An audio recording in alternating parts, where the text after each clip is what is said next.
It is now being found out that after 3 months of a game being released, that Sweet Baby Inc. was involved and hired by Spitfire Interactive. If anything, this should show you that companies are scared to openly admit and talk about who they've worked with, especially when it comes to Sweet Baby Inc., because that company alone is enough to kill a game's player base because of their past involvements, going after gamers and introducing these DEI narratives that nobody wants. And even Sweet Baby Inc. is now being hush hush on the projects that they are working on because they know how much deep water they're in when it comes to their reputation with the gamers.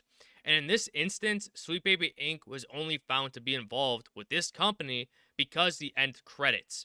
And we know many people don't stick around for the credits once they've completed the game. They are truly getting more and more sneakier as the months go on. And before we get into this article, please don't forget to subscribe, like, or dislike. I don't care. Engagement is engagement, and I much appreciate that. As we get into the article, Spitfire Interactive responds to its tactic game Capes being added to DEI detected website after it consulted with Sweet Baby Inc. Spitfire Interactive issued a response after its recently released game Capes was added to Cabrutus Rambo's DEI detected website after it was revealed it consulted with Sweet Baby Inc. Cabrutus Rambo announced the game was added to DEI Detected on X. He wrote, "Sup guys, I bring a new Sweet Baby Inc. game for y'all." He then shared a link to DEI Detected, which notes that Sweet Baby Inc. is listed in the game's credits, including the company's co-founder, David Bedard, and one of its main agitators, Chris Kindred. The credits were pulled from a YouTube Christopher's Odds channel.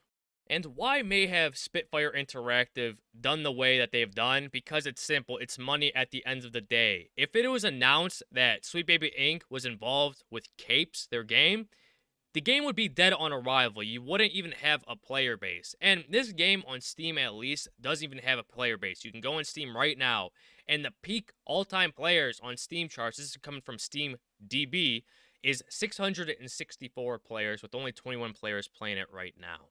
And what Spitfire Interactive could have done with the funds, instead of giving it to a consulting firm that has failed time and time again with every project that they've worked on, they could have used those funds to either hire better voice actors, which is what many people are complaining about, that this game has not so good voice acting, or they could have used those funds on better marketing, in which they could have drew in more players to their game and possibly not be in this dilemma where there's only 21 people playing it right now. Anyways, we continue on. Spitfire Interactive developer Penta addressed the game being added to the DEI Detected website, writing on the game's Steam forums, "We already had 3 months and 14 pages of constructive discussion about DEI in the forum and delivered a gameplay update focusing on exactly what the player base wanted, leading to an 80% positive in recent reviews." That is not the case. You can go to Steam's recent reviews and it's mixed. Most recent reviews, if you click on this, they're not recommended. So that is kind of false. You can see right here the tactics aren't fun. The cast is diversity quota checklist, not actual characters. The game's tone is all over the place. I don't want to play it, and I don't want to watch it for its story either. In both gameplay and story, the game acts like a derivative of a derivative of a derivative. There's no soul here, nothing interesting. It's like a superhero game made by people who hate superheroes. Continuing on with this one. The game is pretty simplistic and basic. The UI is very bare bones and lacks details, both in terms of giving details to the player and in terms of visual fidelity. The audio is by default incredibly low, very weird. I had to bump it up a ton.